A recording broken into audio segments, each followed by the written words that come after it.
Ibu bapak, saudara-saudari, para romo, bruder, dan para suster yang terkasih.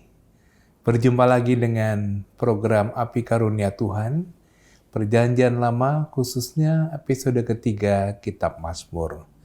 Dalam kesempatan bagian pengantar ketiga ini, Bapak Kardinal akan mengajak kita untuk mendalami bagaimana apabila pemazmur menuliskan mazmurnya dalam bentuk keluhan, ternyata itu membawa pada yang namanya harapan. Kitab Mazmur lahir sebagai ungkapan pengalaman iman akan Allah. Dan ungkapan itu kita temukan di balik syair-syair yang indah. Selain bentuk pujian, rupanya pemazmur juga membawa kita pada syair-syair yang berbentuk keluhan. Namun kita sadar bahwa keluhan tidak berhenti sebagai keluhan saja, tapi adalah titik awal untuk menuju refleksi pengharapan. Sangat menarik untuk menyimak episode kali ini, karena itu selamat mendengarkan, selamat merenungkan, dan selamat berdoa.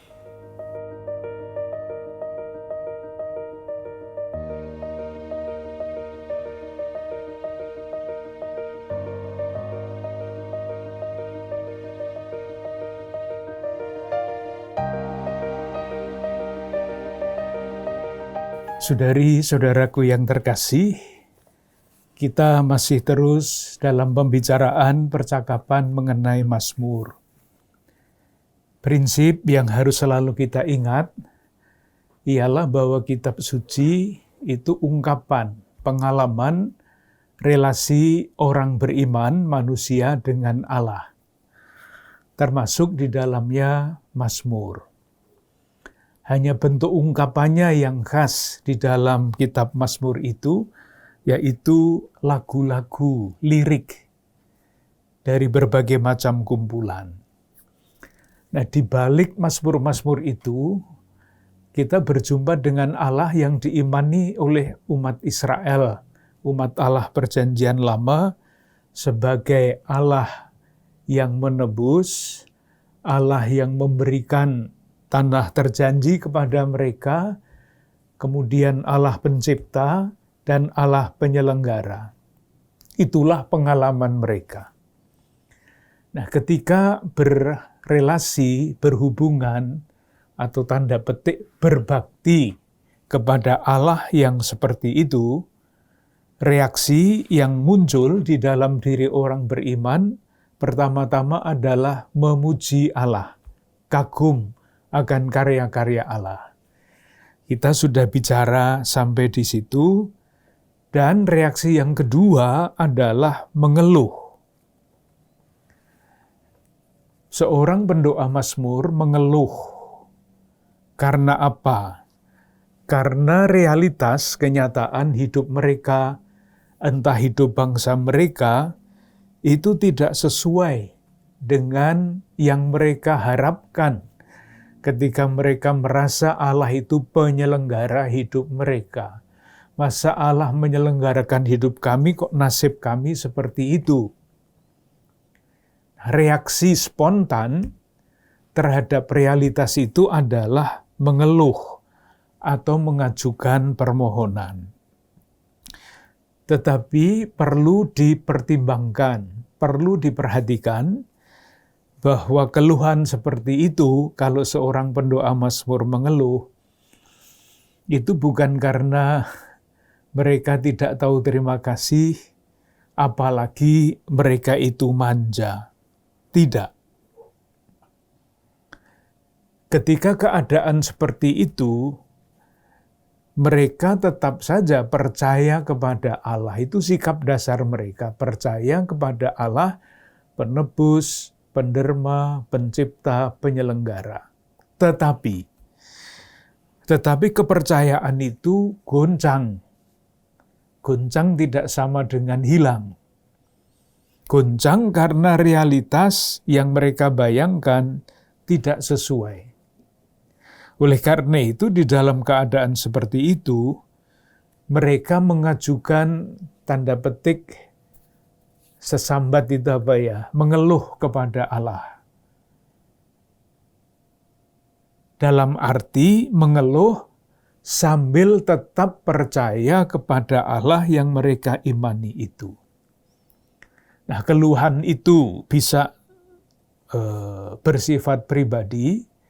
Kalau yang mengalami itu adalah seorang pribadi, atau yang mengeluh itu bisa juga sekelompok orang. Misalnya karena perang, karena kalah, dan sebagainya, sebagai satu bangsa. Waktu itu kita memberikan contoh, misalnya, keluhan kolektif, Mazmur 80.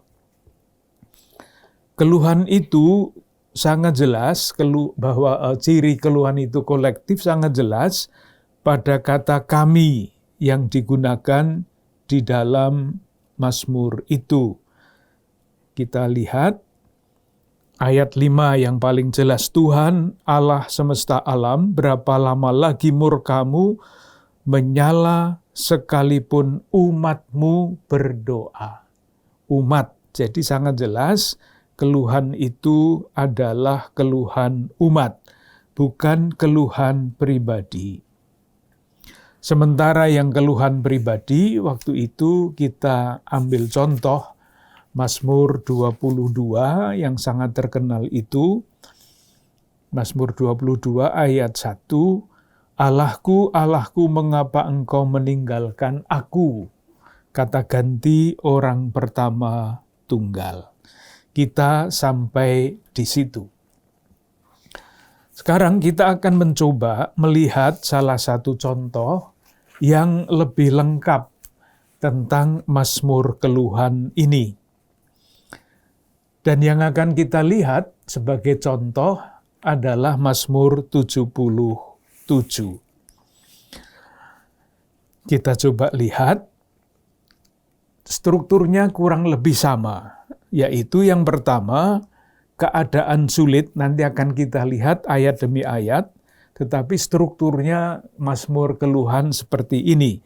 Keadaan sulit yang bahkan mengancam eksistensi Israel. Seringkali Israel kalah ketika perang melawan bangsa-bangsa lain.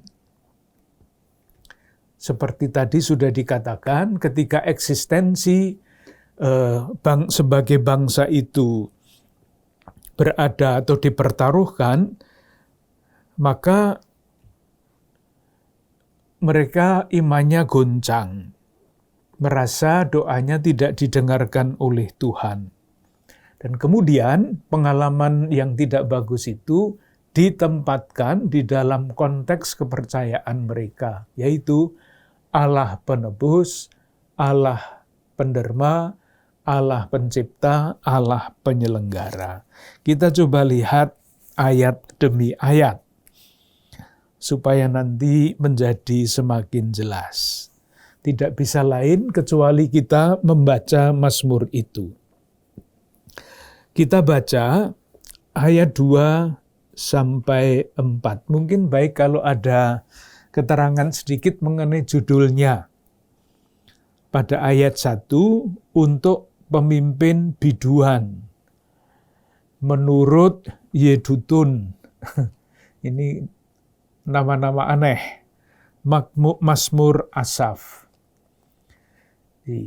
Judul ini mau menunjukkan bahwa ini berasal, Mazmur 77 ini berasal dari kumpulan Mazmur yang ditulis oleh Asaf. Asaf itu adalah seorang penulis lagu.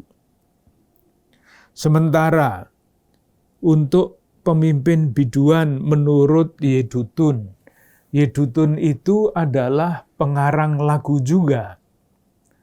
Jadi kalau kita mendaraskan Mazmur di dalam ibadat harian atau di dalam Mazmur tanggapan, itu kadang-kadang kan nadanya itu ada nada Gregorians.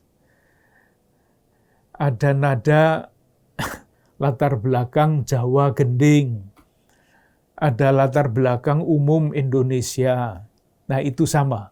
Menurut Yedutun itu salah satu jenis lagu yang dipakai di dalam Mazmur. Sekarang kita lihat apa yang diungkapkan oleh pendoa Mazmur pada ayat 2-4. Aku mau berseru-seru dengan nyaring kepada Allah. Dengan nyaring kepada Allah supaya Ia mendengarkan aku. Pada hari kesusahanku aku mencari Tuhan. Malam-malam tanganku terulur dan tidak menjadi lesu. Jiwaku enggan dihiburkan. Apabila aku mengingat Allah, maka aku mengerang. Apabila aku merenung, makin lemah lesulah semangatku. Bagian yang pertama, ayat 2 sampai ayat 4. Apa yang diungkapkan di situ? Yang pertama, yang diungkapkan adalah keadaan umat Israel yang menyedihkan. Ayat 3 jelas sekali, pada hari kesusahanku. Jelas sekali, mereka sedang susah. Lalu ayat 3, kalimat atau frase yang terakhir, jiwaku enggan dihiburkan. Jelas sekali. Keadaannya susah, menderita, membuat pendoa Mazmur itu merasa sedih. Ayat 4, apabila aku mengingat Allah, maka aku mengerang. Silahkan mencoba mengingat Allah itu artinya apa? Mengingat Allah itu berarti mengingat karya-karyanya yang besar. Mengingat rahmat, berkat yang diterima oleh umat atau oleh pendoa Mazmur ini. Tetapi kalau pendoa Mazmur ini mengingat masa lampau, ketika Allah itu tanda petik secara sangat nyata berbaik kepada mereka, bukannya mereka itu terhibur, tetapi tambah sedih. Bisa dibayangkan ya, dulu Allah itu tampak setia, kok sekarang seperti ini. Mengingat masa lampau, bukannya menghibur, tetapi membuat semakin sedih. Akibatnya apa? Akibatnya berseru kepada Tuhan. Ayat 1, aku berseru-seru dengan nyaring kepada Allah, dengan nyaring kepada Allah supaya Ia mendengarkan aku. Seperti sudah kita bicarakan, keadaan susah, mengingat masa lampau tambah susah, maka berseru kepada Tuhan. Ayat 5-7 itu menggambarkan keadaan yang lebih lagi. Kita coba baca. Engkau membuat mataku tetap terbuka. Aku gelisah sehingga tidak dapat berkata-kata. Aku memikir-mikir hari-hari zaman purbakala. Tahun-tahun zaman dahulu aku ingat. Aku sebut-sebut pada waktu malam dalam hatiku. Aku merenung dan rohku mencari-cari. Tidak bisa menutup mata itu artinya tidak bisa tidur. Nah, itu artinya kesedihan yang begitu mendalam membuat dia atau mereka mengalami kegalauan seperti itu. Lalu diingat masa lampau, aku memikir-mikir zaman dahulu.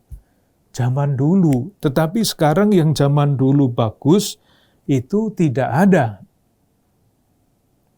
Dan sudah kita katakan sebelumnya, karena itu dia semakin gelisah. Ayat 5 bagian kedua.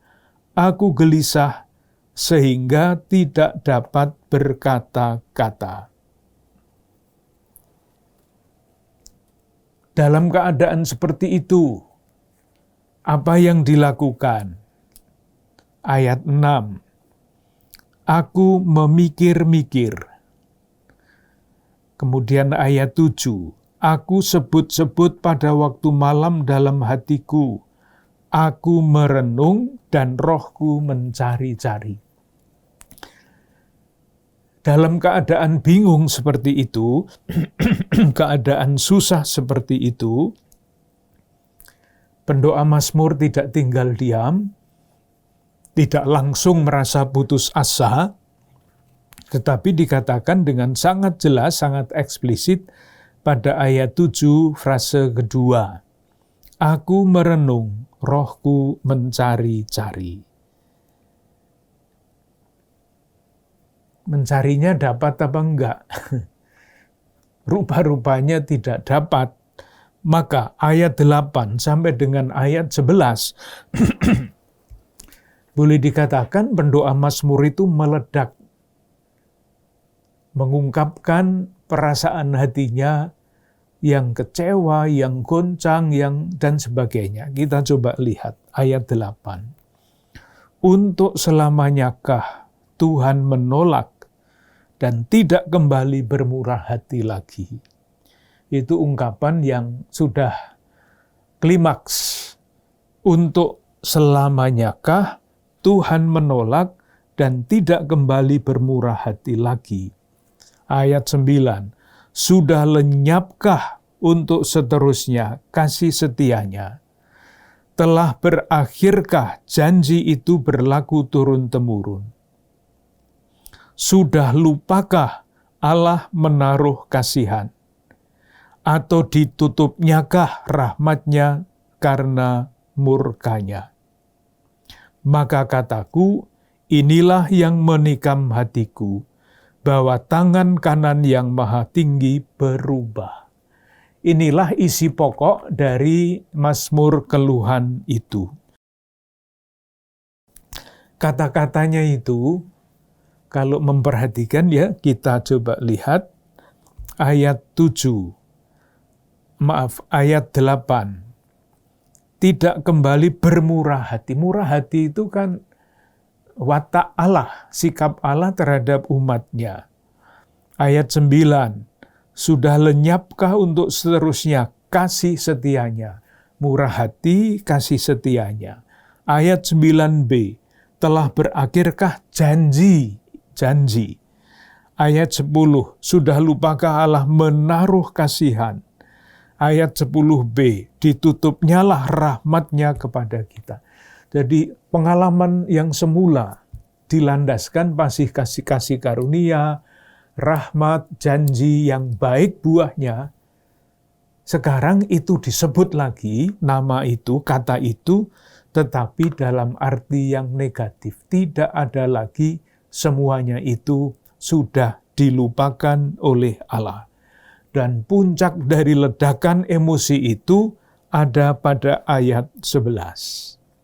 Maka kataku, inilah yang menikam hatiku, tangan Tuhan yang maha tinggi berubah.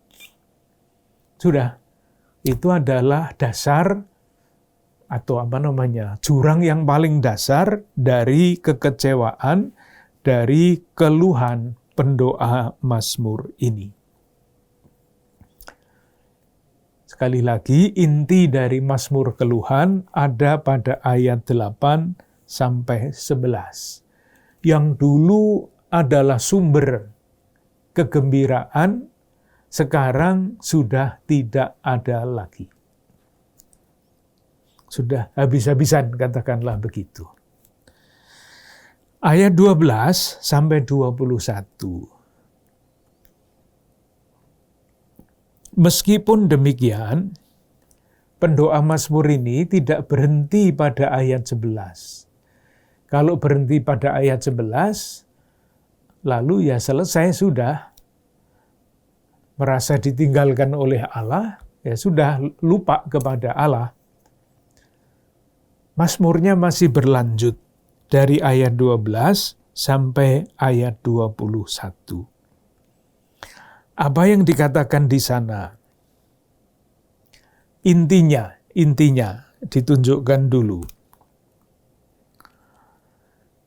ayat 14, itu intinya. Ya Allah, jalanmu adalah kudus. Kemudian ayat 20, frase terakhir, jejakmu tidak kelihatan. Itu ungkapan iman. Jadi sebelumnya pendoa Mazmur itu merasa ditinggalkan oleh Allah. Sudah. Tetapi kemudian ayat 13 sekarang kita lihat, aku hendak menyebut-nyebut segala pekerjaanmu dan merenungkan perbuatan-perbuatanmu. Ingat lagi akan masa lampau. Jadi yang sangat penting di sini adalah pada ayat 13, hendak menyebut-nyebut segala pekerjaanmu dan merenungkan segala perbuatanmu. Di seolah-olah keluhan yang kita baca ungkapannya pada ayat 8-11 yang sungguh-sungguh keluhan itu sekarang berbalik, berubah seolah-olah menjadi pujian. Kalau pendoa Mazmur mengatakan, ya Allah jalanmu adalah kudus, ini bukan keluhan lagi. Kalau dia mengatakan, aku hendak menyebut-nyebut segala pekerjaanmu dan merenungkan perbuatan-perbuatanmu, ini bukan keluhan lagi, tetapi pujian. Nah itulah istimewanya pendoa Mazmur.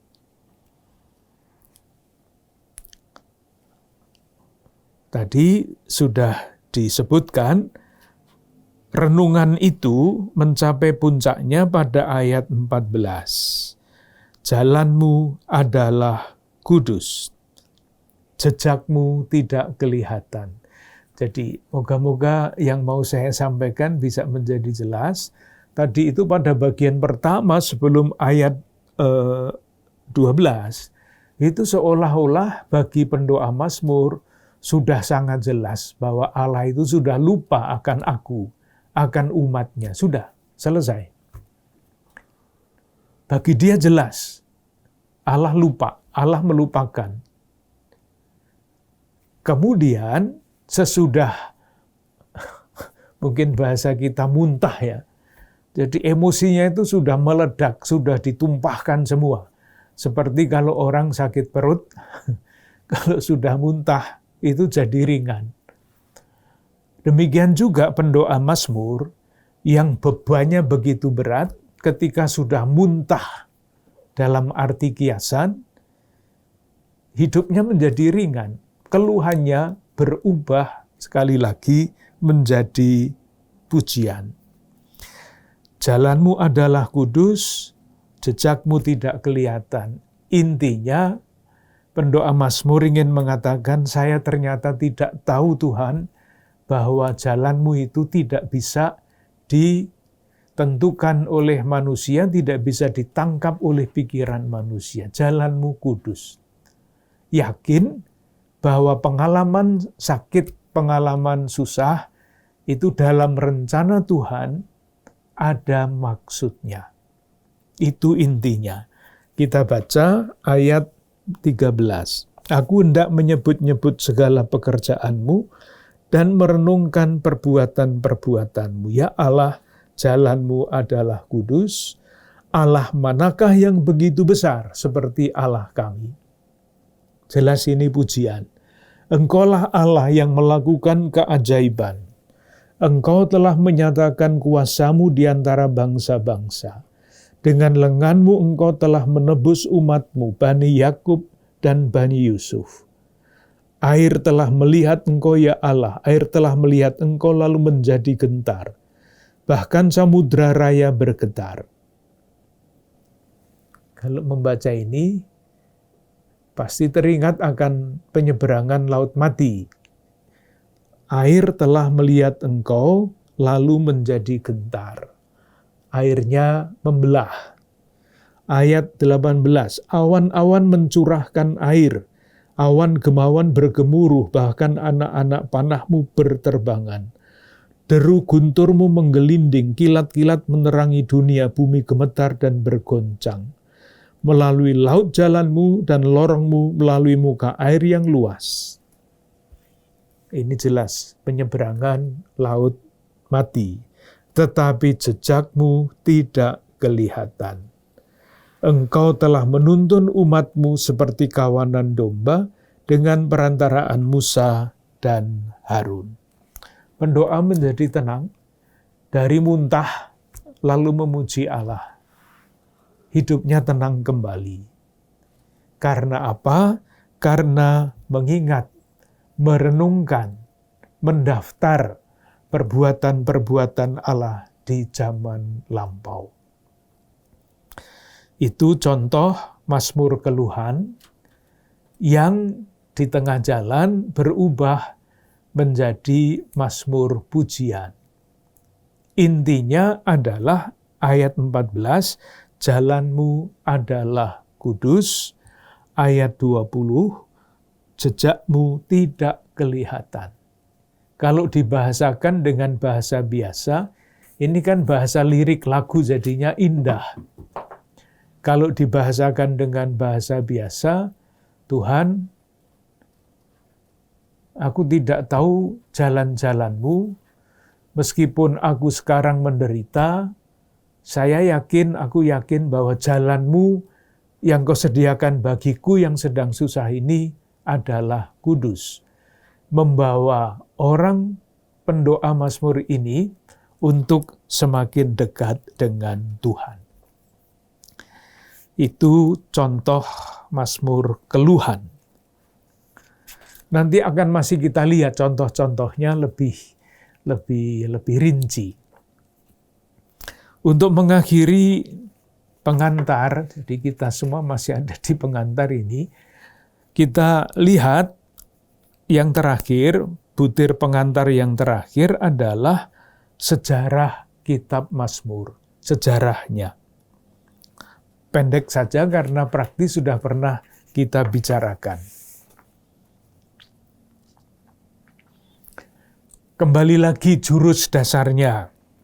Sepanjang sejarah, umat Allah Perjanjian Lama, umat Israel, itu menyusun lagu-lagu rohani.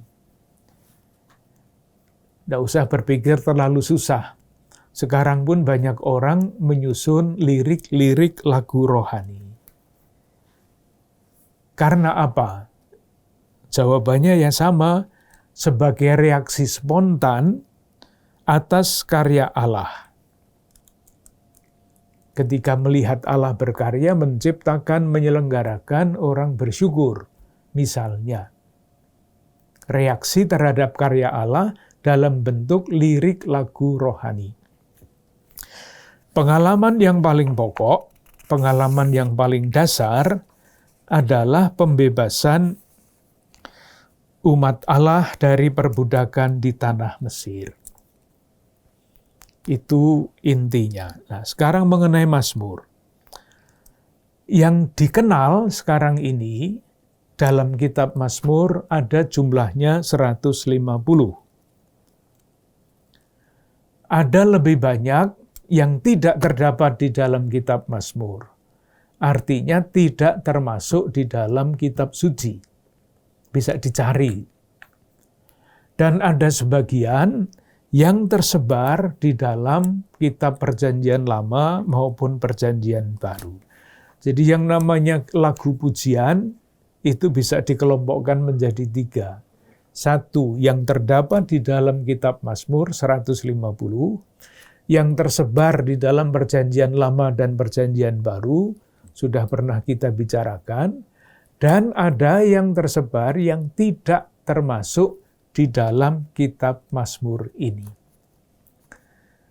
Silahkan membayangkan saja ada banyak sekali lagu-lagu bahasa Indonesia yang tidak termasuk di dalam puji syukur. Lagu rohani bukan iya, hanya tidak termasuk di dalam kumpulan itu. Itulah Mazmur. Mengenai pengarang, hampir tidak bisa dikatakan siapa yang mengarang Mazmur-Mazmur itu. Hampir tidak bisa dikatakan. Demikian juga mengenai kapan Mazmur-Mazmur itu dikarang. Berbeda dengan tulisan-tulisan para nabi, misalnya bisa diandaikan nabi itu hidup pada zaman raja ini. Jadi raja ini dapat dicari masa berkuasanya, kira-kira kitab nabi-nabi bisa ditulis pada sekitar tahun ini. Tidak demikian dengan Mazmur-Mazmur. Kalau nanti kita melihat ada Mazmur Daud, itu tidak berarti bahwa yang mengarang Daud, meskipun Daud dikenal sebagai seorang seniman. Mengapa disebut Mazmur Daud? Ya, karena ada judul itu, ada kumpulan yang namanya Mazmur Daud. Seperti halnya tulisan ada kumpulan lagu Mada Bhakti, ada kumpulan puji syukur, lagu-lagunya kan beda-beda itu. Semuanya dipakai di dalam ibadah, tetapi jenis lagunya berbeda-beda. Namanya puji syukur, namanya Mada Bhakti. Demikian juga ada yang namanya kumpulan Mazmur Asaf, namanya kumpulan Mazmur Daud. Salah satu contoh dari Mazmur yang kurang lebih waktu penulisannya itu bisa ditentukan, bukan tahun A atau tahun B, tetapi bisa dikatakan ini Mazmur dari zaman pembuangan. Nah, pembuangan itu kan 50 tahun. Misalnya Mazmur 137. Kenapa bisa ditentukan? Karena itu kalimat-kalimatnya Mazmur 137, di tepi sungai-sungai Babel, di sanalah kita duduk sambil menangis apabila kita mengingat Sion. Jelas sekali, ini orang di dalam pembuangan di Babilonia, asing dari negerinya sendiri. Nah, ketika mengingat Sion, menangis, ingat akan tanah air yang mereka tinggalkan. Pada pohon-pohon gandarusa di tempat itu, kita menggantungkan kecapi kita. Sebab di sanalah orang-orang yang menawan kita, meminta kepada kita memperdengarkan nyanyian. Dan orang-orang yang menyiksa kita meminta nyanyian sukacita. Nyanyikanlah bagi kami nyanyian dari Sion. Ini bukan hanya penderitaan fisik yang dialami oleh orang-orang buangan di Babilonia, tetapi mereka itu dihina. Cobalah sekarang kamu menyanyi bagi Sion nyanyian sukacita. Bagaimana bisa dibuang, suruh menyanyi sukacita. Mengenai pengarang dan waktu seperti itu. Sekarang untuk apa Mazmur-Mazmur seperti itu dikarang? Jawabannya sama. Kalau sekarang para pengarang lagu itu menyusun lagu, ya untuk kepentingan ibadah, untuk kepentingan liturgi. Demikian juga pada waktu itu, kalau seorang penyusun Mazmur, pengarang Mazmur menulis lirik lagunya, kepentingannya adalah untuk liturgi, untuk ibadah perayaan besar di Kenisah. Di Kenisah, kalau Mazmur didoakan di Kenisah itu artinya untuk kepentingan bersama, jadi dinyanyikan bersama. Ada satu contoh yang menarik, ketika sebuah mazmur pribadi, jadi diucapkan, dilakukan seorang pribadi, ternyata menjadi mazmur pujian bersama. Coba silahkan lihat Mazmur 30. Judulnya itu nyanyian syukur karena selamat dari bahaya, kemudian Mazmur nyanyian untuk pentahbisan bait suci. Pentahbisan bait suci itu upacara liturgi umum. Jadi Mazmur 30 ini dipakai untuk upacara pentahbisan bait suci. Tetapi yang istimewa, sebetulnya Mazmur ini adalah Mazmur pribadi. Didoakan oleh seorang. Coba saja dilihat ayat 2. Aku akan memuji Engkau ya Tuhan. Aku, kata ganti orang pertama tunggal. Kalimat yang terakhir, tidak memberi musuh-musuhku bersuka cita atas aku. Ayat 2, ayat 3, Tuhan Allahku, kepadamu aku berteriak minta tolong dan Engkau telah menyembuhkan aku. Mazmur pribadi yang dipakai untuk kepentingan ibadah bersama. Ceritanya bagaimana?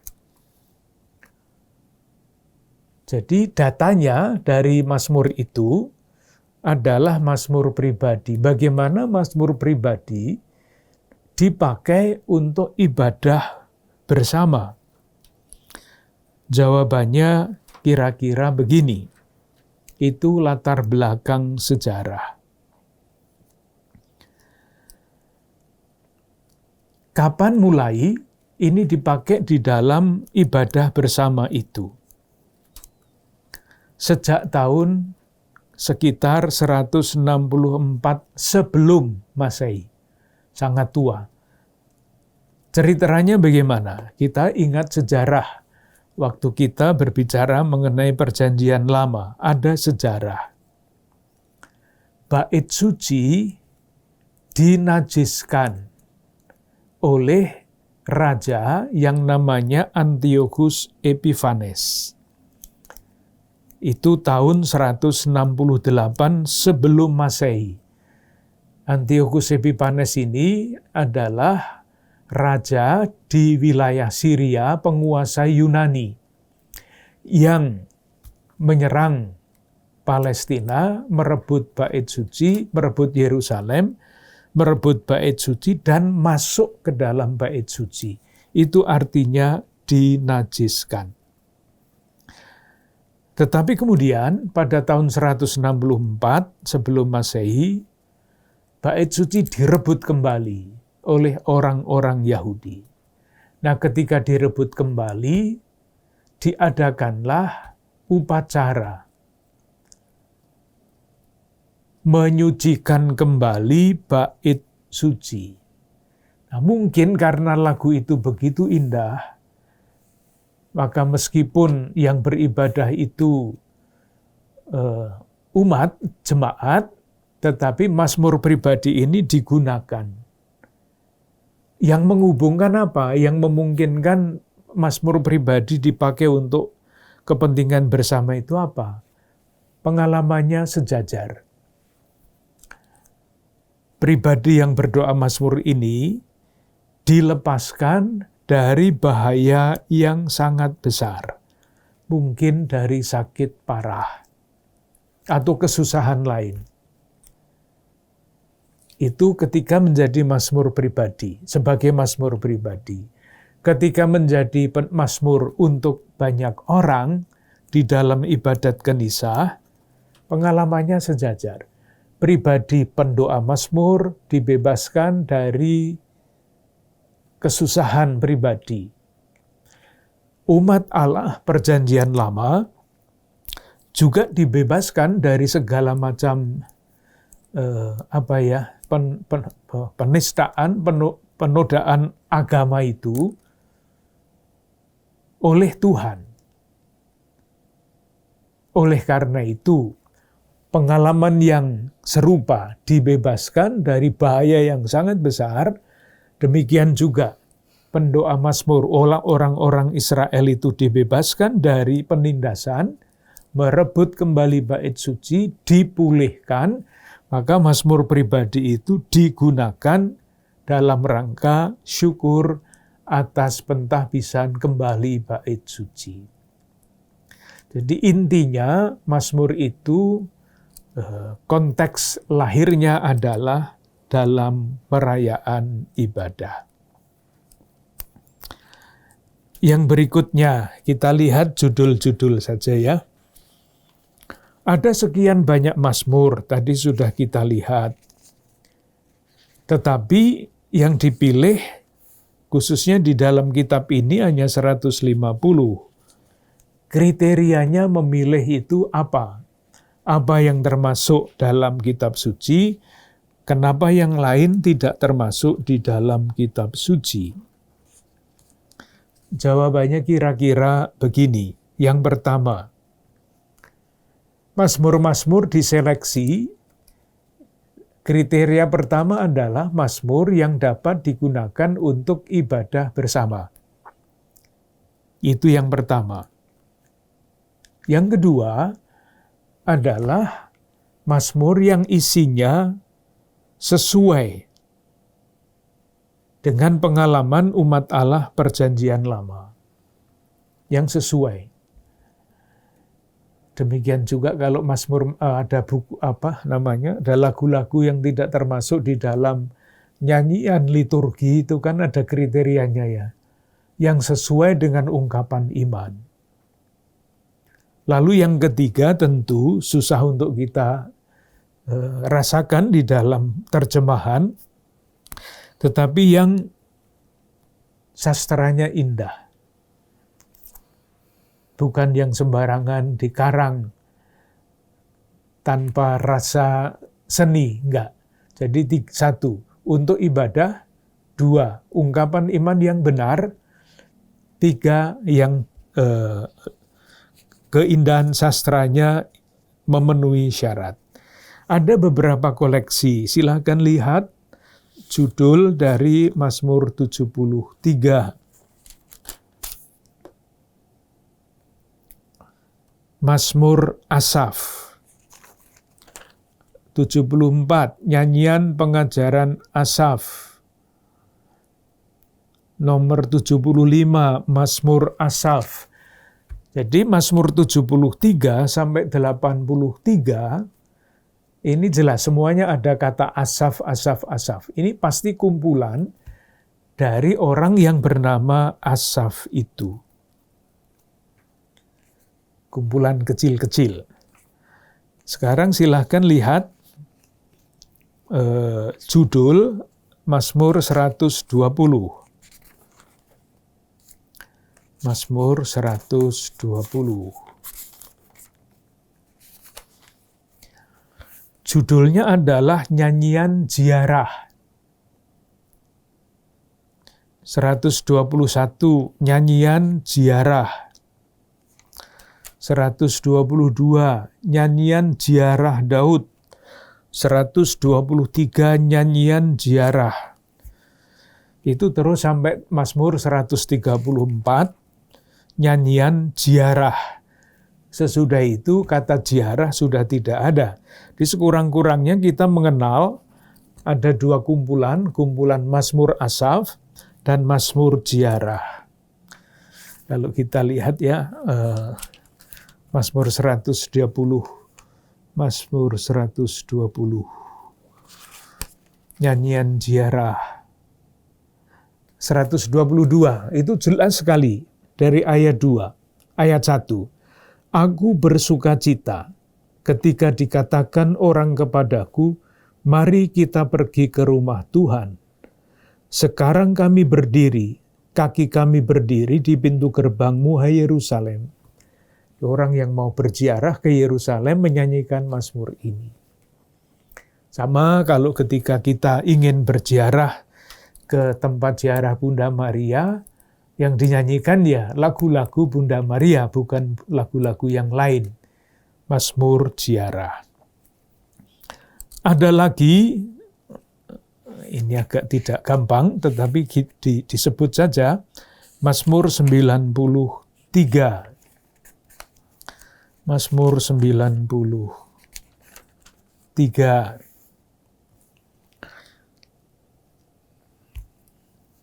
Mazmur 93 sampai 99 itu disebut Mazmur Raja.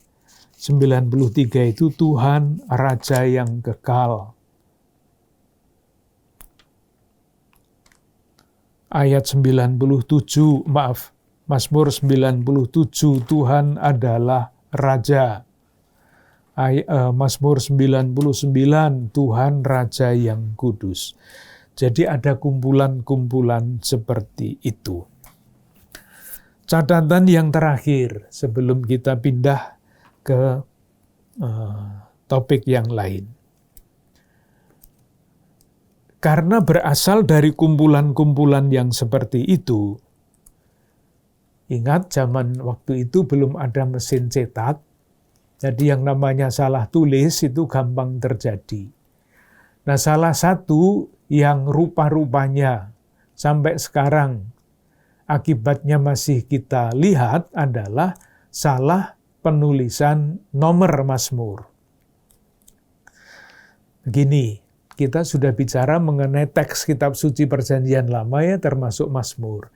Ada yang ditulis di dalam bahasa Ibrani.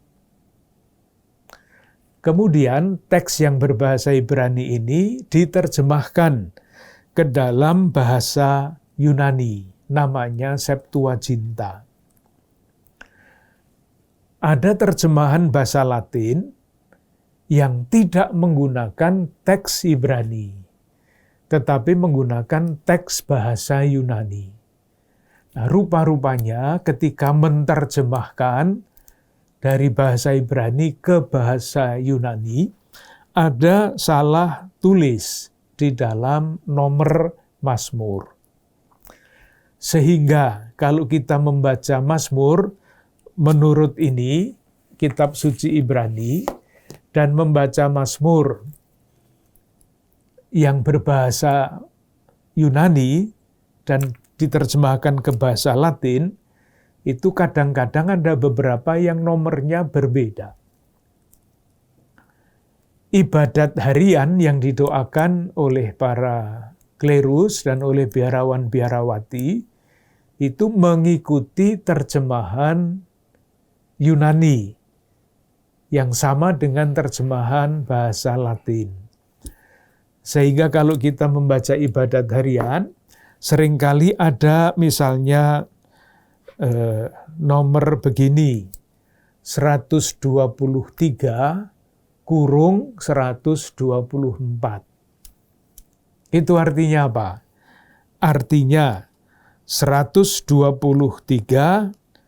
itu nomor di dalam Mazmur bahasa Yunani. 124 itu nomor di dalam kitab suci bahasa Ibrani. 123. Kalau ini tidak ada. Kalau ini tetap 100, 101, dan sebagainya. Tapi dalam ibadat harian, ada misalnya 123 kurung 124. Yang diikuti oleh ibadat harian adalah terjemahan Yunani dan Latin. Nomornya berbeda. Itu sangat teknis, jadi nanti kalau misalnya ya membaca, tidak usah bertanya-tanya. Nomor 1 sampai nomor 8 itu nomornya sama. Jadi baik yang Ibrani maupun yang Latin nomornya sama. Tetapi Mazmur Ibrani yang sekarang kita punya di sini nomor 9 dan 10, dua Mazmur itu menjadi satu di dalam terjemahan Yunani. Jadi hanya menjadi nomor 10. 114 dan 115 di dalam teks Ibrani itu menjadi satu nomor lagi di dalam teks Yunani, menjadi nomor 113. Dan begitu sehingga kita mempunyai penomoran yang berbeda. Tetapi teksnya kalau dilihat sama.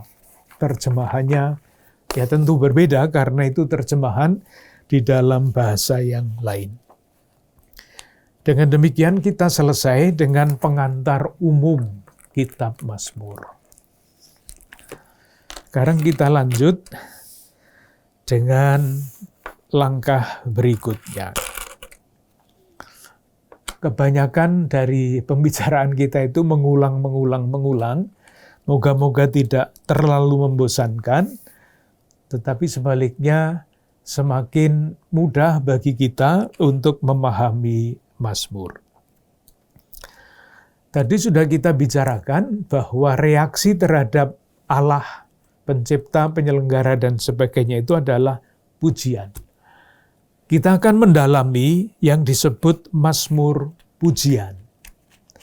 Lalu nanti ada contoh, ada 2 contoh, lalu nanti berikutnya ada Mazmur keluhan dengan contoh yang lebih rinci kita bicarakan. Topik baru, Mazmur pujian. Ceritanya bagaimana? Beberapa langkah berikutnya.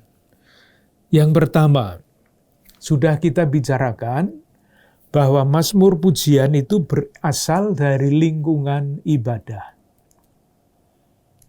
Lingkungan ibadah. Kenapa ibadah atau ibadah yang mana yang menjadi lingkungan terbentuknya Mazmur-Mazmur ini? Jawabannya ada pada sejarah. Kita ingat Raja Salomo pada abad ke-10 sebelum Masehi itu membangun kenisah yang namanya Kenisah Salomo. Bait suci. Nah, ketika bait suci itu terbangun, terjadilah sentralisasi ibadat di Yerusalem. Dulunya ibadat itu belum begitu teratur. Tetapi ketika bait suci itu dibangun, ibadah mulai semakin teratur dan semakin tetap. Artinya apa? Teratur itu. Ya, ada pembacaan dari Taurat, ada lagu puji-pujian, ada paduan suara, ada pemain musik, seperti sekarang kita. Apalagi kalau ada pesta besar. Sama persis dengan kita. Ketika ada gereja, ibadat mulai teratur, ada dirigen, ada organis, ada kurs lingkungan, dan sebagainya. Tugasnya mulai tetap. Ibadat diatur semakin rapi. Nah, di dalam ibadat-ibadat seperti itu, khususnya di dalam pada hari-hari besar, pesta-pesta besar di Israel itu ada 3 pesta besar, Paskah, Pentakosta, Pondok Daun. Nah, disitulah lagu-lagu, Mazmur-Mazmur itu dinyanyikan oleh seluruh umat. Atau kalau tidak oleh seluruh umat, umat itu mendaraskan yang disebut sekarang misalnya refren Mazmur tanggapan. Yang menyanyi penyanyi, yang menyanyi ayatnya penyanyi, umat hanya menyanyikan refrennya saja. Jadi kita coba lihat ya salah satu Mazmur 136 sudah kita lihat ini. Kasih setia Allah kepada orang Israel. Itu kan dari ayat 1 sampai dengan ayat terakhir, refrennya sama. Bahwasanya untuk selama-lamanya kasih setianya. Jadi paduan suara menyanyi dijawab oleh umat. Atau solis menyanyi dijawab oleh umat dengan refren yang sama. Silakan membayangkan, sejak zaman dulu sudah ada yang seperti itu. Sekarang kita teruskan di dalam nyanyian antar bacaan atau nyanyian refren tanggapan Mazmur refren Mazmur tanggapan. umat menyanyikan itu. Satu Mazmur sebelumnya 135 ayat 19 sampai 20. Diajak, pendoanya mengatakan begini, hai kaum Israel, pujilah Tuhan. Hai kaum Harun, pujilah Tuhan. Hai kaum Levi, pujilah Tuhan. Orang-orang yang takut akan Tuhan, pujilah Tuhan. Terpujilah Tuhan dari Sion, Dia yang diam di Yerusalem, dijawab haleluya. Puji Tuhan. Seperti itu. Itu yang pertama. Jadi di Kenisah untuk kepentingan bersama, struktur dari ibadah semakin tetap, sehingga ada petugas-petugas penyanyi, ada pilihan lagu, dan sebagainya. Yang kedua, kenapa ada yang namanya Mazmur Pujian? Dasarnya apa? Mengelompokkan sejumlah mazmur dengan judul Mazmur Pujian. Jawabannya karena unsur-unsur yang ada di dalam mazmur itu, unsur-unsur dan susunan yang khas. Ada dua kriteria untuk memasukkan mazmur tertentu di dalam kelompok mazmur pujian, yaitu yang pertama, unsur-unsurnya, yang kedua susunan. Kita coba lihat, ada 3 sekaligus unsurnya dan susunannya. Ada pembukaan, ada bagian pokok, dan ada penutup. Kita coba lihat pembukaan. Pembukaan isinya adalah ajakan, undangan kepada seluruh umat untuk memuji Allah. Misalnya, Mazmur 104 ayat 1. 104 ayat 1. Bunyinya, pujilah Tuhan, hai jiwaku. Jiwaku, jadi tunggal. Ajakan kepada umat, kepada jiwa, kepada hati, kepada seluruh bumi untuk memuji Allah. Di Mazmur 104 ayat 1 itu contoh untuk ajakan pribadi, dorongan pribadi untuk memuji Allah. Mazmur 105.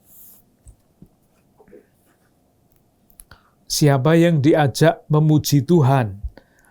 Mazmur 105 ayat 1. Bersyukurlah kepada Tuhan, serukanlah namanya. Perkenalkanlah perbuatannya di antara bangsa-bangsa. Siapa yang diajak untuk memuji dan bersyukur kepada Tuhan itu? Belum tampak di sini, baru tampak pada ayat 6. Jadi, misalnya kita baca langsung ayat 1 ke ayat 6. Bersyukurlah kepada Tuhan, serukanlah namanya. Perkenalkanlah perbuatannya di antara bangsa-bangsa. Saya baca ayat 6. Hai anak cucu Abraham hambanya, hai anak-anak Yakub orang-orang pilihannya. Itu yang diajak untuk bersyukur dan memuji Tuhan. Dan begitu seterusnya, misalnya dapat, kalau mau lihat satu lagi, Mazmur 113.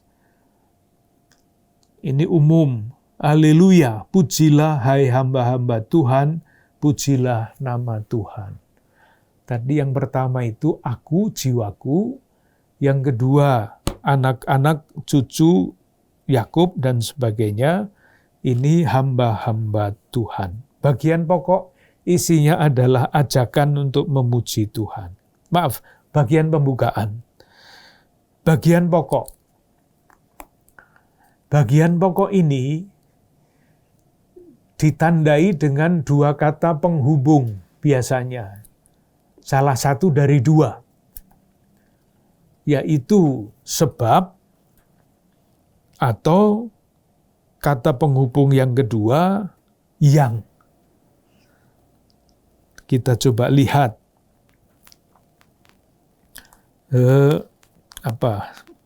Mazmur 135.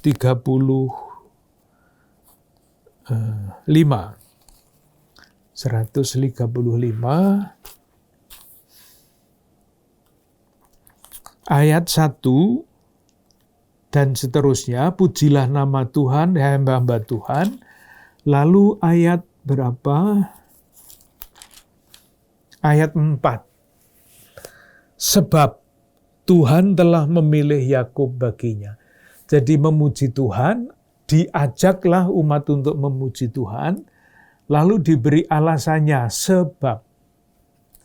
Saya kira logikanya sangat mudah untuk dipahami. Sementara Mazmur 104 yang sudah kita lihat tadi, coba kita lihat lagi. Mazmur 104 ayat 1.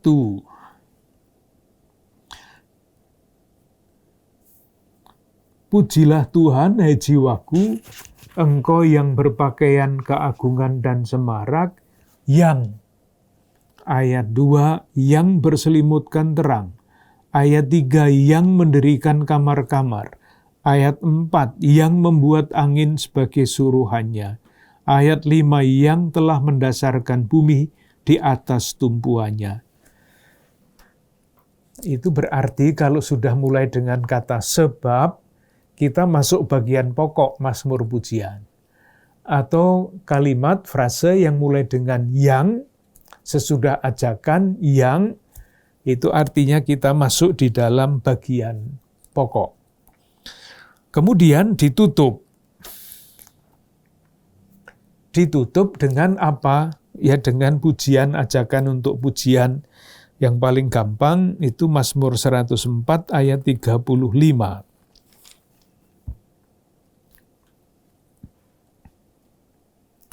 Kalau lihat ayat 35 itu mengulang ayat 1. 104 ayat 1, pujilah Tuhan, hai jiwaku. Ayat 35, frase terakhir, pujilah Tuhan, hai jiwaku. Tutup dengan kata haleluya, pujilah Tuhan. Jadi Mazmur pujian itu strukturnya gampang seperti itu. Ajakan, alasan untuk memuji Tuhan yang didahului dengan kata sebab atau yang, kalimat relatif, lalu penutup biasanya mengulangi ajakan atau mengajukan permohonan. Permohonannya seperti apa? Kita lihat Mazmur 33, lalu kita selesai untuk percakapan kali ini. Mazmur 33, permohonan, ayat 22. Permohonannya tidak minta apa-apa, artinya tidak minta sehat, tidak minta kaya, tidak minta sejenis itu, tapi kasih setiamu ya Tuhan, kiranya menyertai kami, seperti kami berharap kepadamu. Permohonannya seperti itu, kasih karunia Tuhan menyertai.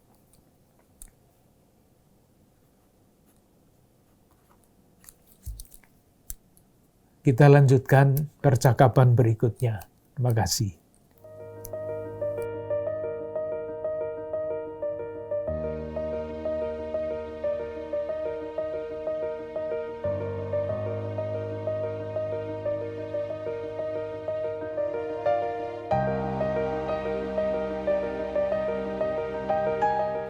Saudari-saudara yang terkasih, sangat menarik dalam episode ini kita dibawa pada inspirasi baru bahwa pengalaman akan Allah ternyata perlu juga diungkapkan dalam bentuk narasi, dalam bentuk kisah iman, dalam bentuk syair-syair dan lagu-lagu sebagaimana ditampilkan oleh pemazmur. Dan bentuk-bentuk mazmur, jenis-jenis beraneka ragam. karena menunjukkan bahwa pengalaman akan Allah itu juga beraneka warna. Semoga dalam keseharian kita juga dapat mengungkapkan pengalaman dikasihi oleh Allah, agar semakin banyak orang mengalami kasih Tuhan itu sendiri. Terima kasih, sampai jumpa, kita mohon berkat Tuhan. Semoga saudara-saudari sekalian beserta keluarga dan komunitas senantiasa dicurai rahmat kesehatan, perlindungan, dan damai sejahtera dalam nama Bapa, Putra, dan Roh Kudus. Amin. Terima kasih, sampai jumpa.